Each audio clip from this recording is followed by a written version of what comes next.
ndavuga ati abana nyine nagize n'igitekerezo cyo kubasiga, ndavuga ko mbasige kwa muganga yenda abantu bazabafata bamfashe, ariko ndavuga wapi n'ubundi ko ari abanjye ndemera nyine ndabafata nsubira muri bwa buzima bubi n'ubundi nari ndimo.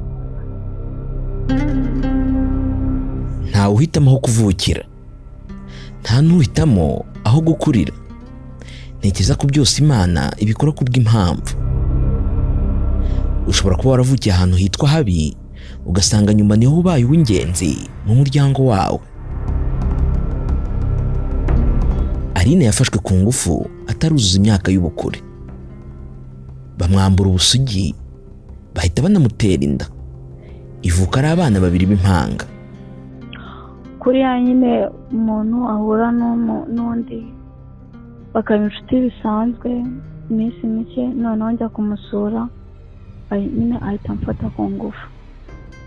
Ndi mu Bugesera mbonye umwana w'umukobwa, umurebye inyuma ntiwahita umenya ko yaba yarabyaye, aracyari muto cyane. Menye ko afite abana babiri b'impanga, numva nshatse kumenya ukuntu byagenze ngo abyare akiri muto cyane. Byarangiye muhaye ukuboko arirekura turaganira.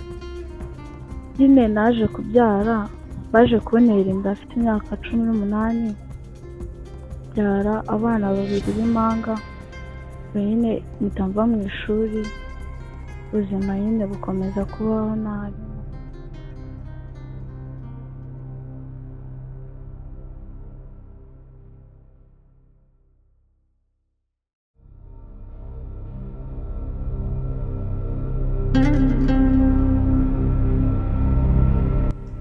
Ntabwo yavukiye mu muryango wifashije. Nakoze nitwa Ishimwe Aline, navukiye inaha nyine mu murenge wa Mareba, gusa nyine ntabwo mu rugo twari twifashije, twakuriye nyine mu buzima bubi butari bwiza. Yibuka ko akiri muto bajyaga baburara. Ikintu nibuka ni ukuntu nyine twayaga turara tutariye, ababyeyi bacu nyine nabo bagahangayika kubera ko tutariye, ukabona ko nyine harimo intambara hagati yabo kubera ko nyine ntabwo babonaga icyo kuduha. Amashuri yayize nabi cyane. Urumva ko twari turi mu buzima butari bwiza, no kwiga ntabwo byagendaga. Rimwe najyaga ku ishuri igihembwe kimwe nkavamo, ikindi gihembwe nkasubiramo. Nyine nagiye niga mvamo kubera nyine ubushobozi bwari bukeya. Niga njyewe naharaniraga nyine kumva ko nzaba umunyamakuru, nzaba umwubatsi, nyine akaba ari byo nakundaga. Bamuteye inda ataruzuza imyaka y'ubukure. Nyine naje kubyara, baje kuntera inda afite imyaka 18, byara abana babiri b'impanga, nyine mpita mva mu ishuri, ubuzima nyine bukomeza kubaho nabi, nkomeza kubaho nabi, nyemagarara aho ngaho gutyo. Wamuteye inda ntibigeze banakundana, bahuye gutyo gusa amufata ku ngufu. Oya, ntabwo twakundanaga.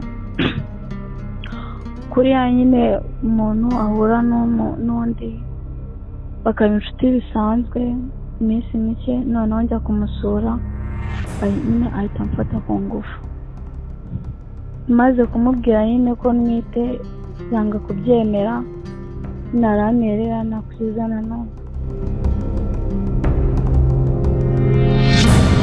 Kimara gutwita yacitse iwawe. Icyo numvaga, nahoraga nishinze amakosa nyine yo kutumva impanuro z'ababyeyi. Numvaga ko nyine nkijya numva impanuro z'ababyeyi, nkaba naratatiye igihango nyine cyo kubyara nabishaka. Mu rugo nimara gutwara inda nahise mpava, ndagenda nyine nkajya ndara hanze, ngenda njya kubyara nyine ndi hanze kubera ko nari mfite ipfunwe ryo gusubira mu rugo. Ndinda nyine ndara hanze, nyine n'uwo muhungu yaranze kumfasha, ubuzima nyine bumbera bubi. Kumva ko yabyaye impanga byatumye ashaka guta abana kwa muganga. Numvise nyine nkimara kumenya ko mbyaye impanga, numvise ubuzima nyine buhagarariye aho, kuko nari mfite nyine iryo pfunwe ry'uko ntazasubira mu rugo. Ubwo nyine nzakomeza nibane, ndavuga ati abana nyine nagize n'igitekerezo cyo kubasiga, ndavuga ko mbasige kwa muganga, yenda abantu bazabafata bamfashe, ariko ndavuga wapi, n'ubundi ko ari abanjye, yemera nyine ndabafata nsubira muri bwa buzima bubi n'ubundi nari ndimo.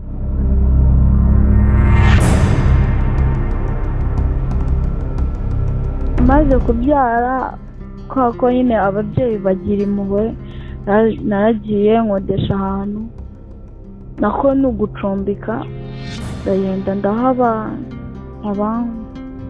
nk'umwaka umwe, ababyeyi nyine batazi ahantu mba, gusa baje kunshakisha nyine babona ahantu mba, kuko nabo ntabwo bari bishoboye, baraza barambwira ati nyine ibyo wakoze ntabwo ari byo, ariko garuka mu rugo nyine umwana mu rugo mbarerane n'abawe nta kibazo.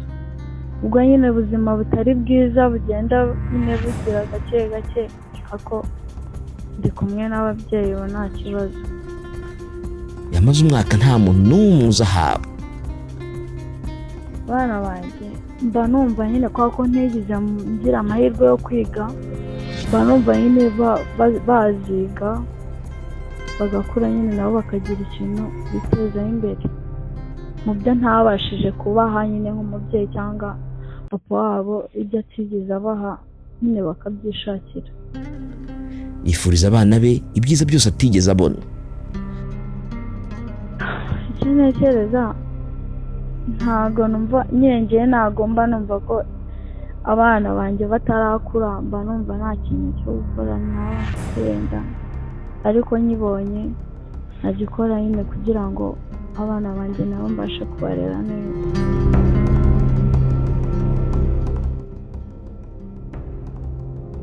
Akunda kudoda cyangwa gusuka?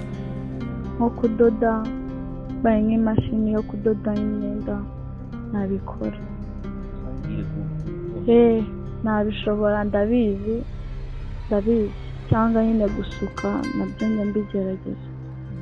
Nagendaga nyine mbyigira ku baturanyi, umuntu umukobwa tubana abizi akamfasha kubimenya, nkajya nko ku muturanyi asanga ni nko kudoda, ambwira wamaye nanjye nkadoda, nyine mbyiza gutyo. Ababazwa no kubura icyo asubiza abana be iyo bamubajije ibigendanye na se. Ikintu kinshimisha ni ukubona nyine abana banjye ari bazima, nta ndwara bafite, icyo kintu kinshimisha cyane. Ikimbabaza ubu ni ukuba nyine aka kanya nk'umwana yitora akambaza ati se papa wanjye ninde, nkaba namubwira ngo papa wawe ni uyu, kuko namubona. Nicyo kintu kimbabaza, iyo babimbwiye nyine birambabaza. Ubu ntabwo nzahaba, nta nubwo na telefone yiwe nyine yayikuyeho.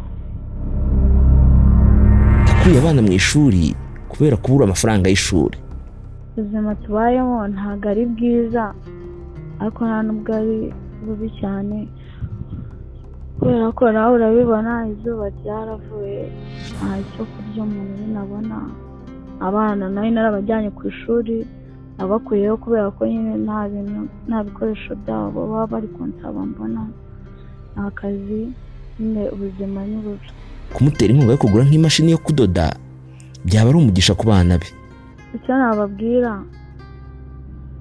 ni ukubasaba nyine ubufasha, kuko wenda nabona ikintu gituma nyine ntunga abana banjye bagakura, cyangwa nanjye nkaba nabona ubwo bufasha, nkabona iyo mashini nyine nkagira nkadoda, ubuzima bugakomeza.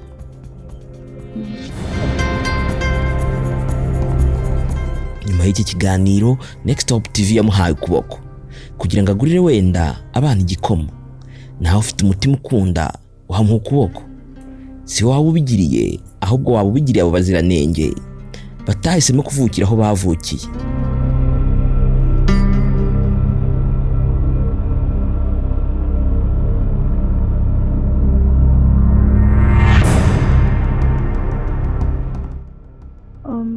Icyo icyo nababwira ndishimye cyane kandi murakoze, ntabwo nyine nabitekerezaga ko byari kugenda gutya, ariko mbikuye ku mutima